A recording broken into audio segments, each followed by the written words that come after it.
What's up, guys? Brian, Callahan Garage. So today I wanted to talk to you a little bit about batteries. Now, I probably burn through a lot of batteries just because honestly I can't drive everything all the time, and I don't keep up with them as much. And sometimes those batteries go bad. And that's kind of what happened right here. This is the battery out of our '57 Chevy. I paid like $50 for it from a junkyard, and it had 800 cold cranking amps, and it's still showing 12, 12.3 in volts, but it doesn't quite hit the cranking amps that we need for the new car. So then I had to decide, well, I need a new battery, and I didn't want to go all the way to the junkyard, so I went to the auto parts store and I bought a marine-based battery. Now you're probably saying is like, how do you put a boat battery in a car? Well, actually, very easy.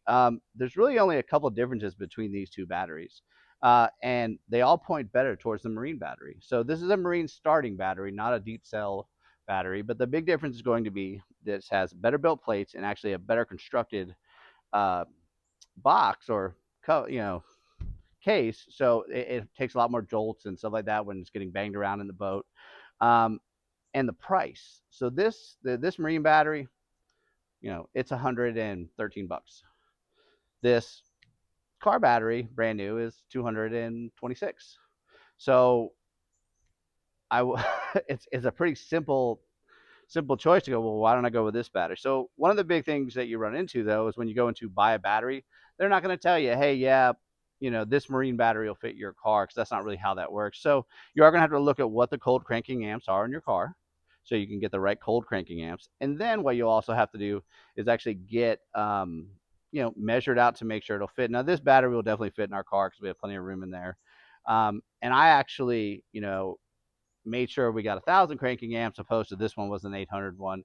So as this one goes down, even loses some cranking amps, it'll actually do a little bit better. Now the other really big thing that you'll see on these is this will have MCA, which is marine cranking amps, and your other batteries will have cold cranking amps. They're exactly the same thing except for the degrees. So a marine cold crank amp is good to 0 degrees, so 34 degrees. Uh, a cold crank amp, they say, is good to 18 degrees Fahrenheit, not Celsius. So if you live up north, Canada, Alaska, somewhere like that, you're probably going to have a little bit of trouble going with a marine-based battery. But you live down where I live, this is really not a big deal. And with the cost difference being so high, I mean, yeah, I mean, why would not you? It's $100 less. Now, other issue you're going to have is warranty. So marine batteries will come with usually about a year warranty, and your average, car battery comes with about two. Some will come with three, but car batteries in general, if you're, I see about 2.5 to 3 years usually on these batteries, no matter what. And I really haven't had that major issue with any of the marine batteries that I've used. Now, the big question is though, will it, if it fails within a year, is it still worth to replace it with another marine battery? I think so, because again, the price, again, it's half the price. So at that point, yes, you'll pay the price of what this battery would have cost.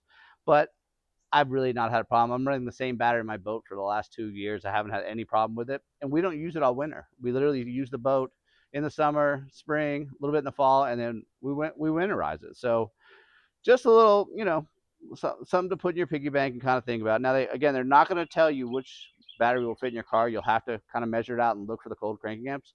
But once you do that, the rest is easy. Again, thank you for watching Callahan Garage, and make sure that you subscribe.